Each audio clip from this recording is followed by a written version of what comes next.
राधे राधे। हरे कृष्णा मित्रों, आज हम आप सबको ये बताएंगे लड्डू गोपाल की सेवा कैसे की जाती है। लॉन्ग वीडियो आज पहली बार बना रहे हैं, इसलिए पर हमने सोचा हम लड्डू गोपाल की सेवा कैसे करते हैं ये सभी को बताना चाहिए। लड्डू गोपाल की सेवा तो बहुत लोग करते हैं, पर अलग अलग तरीके से। कई लोग तो लड्डू गोपाल को अपने घर की सजावट के लिए ले आते हैं, पर प्लीज़ लड्डू गोपाल के साथ ऐसा अनर्थ मत करो। बहुत सारे लोग तो लड्डू गोपाल को अपने शौक़ के लिए मंगवा लेते हैं, फिर उनकी सेवा नहीं कर पाते। जब उनकी सेवा नहीं कर पाते तो उनको किसी कोने में बिठा देते हैं। लड्डू गोपाल के साथ ऐसा अनर्थ नहीं करना चाहिए। अगर उनसे उनकी सेवा नहीं हो पाती तो किसी ऐसे इंसान के हाथ में लड्डू गोपाल को सौंप दें जो लड्डू गोपाल की सेवा करता हो। जिनके घर में लड्डू गोपाल जी होते हैं, जो लोग लड्डू गोपाल की सेवा करते हैं, वो लोग बहुत भाग्यशाली होते हैं, क्योंकि हर किसी की बस की बात नहीं जो लड्डू गोपाल की सेवा कर सके।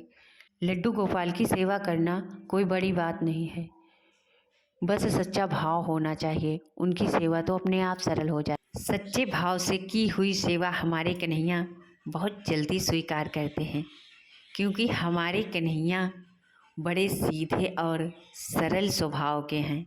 राधे राधे। अब हम बताएंगे लड्डू गोपाल की सेवा कैसे करें। लड्डू गोपाल को जब भी सुबह उठाएं तो सबसे पहले घंटी या ताड़ी बजा के उठाना चाहिए। लड्डू गोपाल को डायरेक्ट नहीं उठाना चाहिए। उसके बाद लड्डू गोपाल को गर्मा गर्म दूध पीने के लिए दें। फिर लड्डू गोपाल को थोड़ी देर विश्राम के लिए छोड़ दें। जब तक लड्डू गोपाल विश्राम करते हैं, उनके स्नान की तैयारियां कर लें। स्नान की तैयारियां खत्म होते ही लड्डू गोपाल को स्नान के लिए बुलाने जाएं, क्योंकि हमारे लड्डू गोपाल स्नान करने के लिए रेडी होते हैं। लड्डू गोपाल को स्नान करवाने के बाद उनकी इत्र की मालिश करनी चाहिए। लड्डू गोपाल को इत्र की मालिश बहुत ही प्रिय है। इत्र की मालिश करने के बाद उनको अच्छे से साफ़ सुथरे धुले हुए कपड़े पहनाने चाहिए। फिर उनका अच्छे से श्रृंगार करना चाहिए। श्रृंगार के बाद लड्डू गोपाल को आईना दिखाना बिल्कुल ना भूलें, नहीं तो हमारे लड्डू गोपाल सारा दिन यही सोचते रहेंगे कि पता नहीं मेरा श्रृंगार अच्छे से हुआ भी है या नहीं। फिर लड्डू गोपाल को आसन पर बैठा दें। आसन पर विराजमान करने के बाद उनकी आरती कर दें। उनकी आरती करने के बाद उनको नाश्ता करवाएं। नाश्ता करवाने के बाद बड़े प्रेम और भाव से यह बोल दो, लाला अब जाओ अपने सखाओं के साथ थोड़ी देर के लिए खेल आओ। जब तक हमारे कन्हैया खेलने के लिए गए हुए हैं, तब तक हम यहाँ दोपहर का भोग तैयार कर लेते हैं। हम राधे राधे बोलते हुए दोपहर का भोग तैयार कर लेते हैं।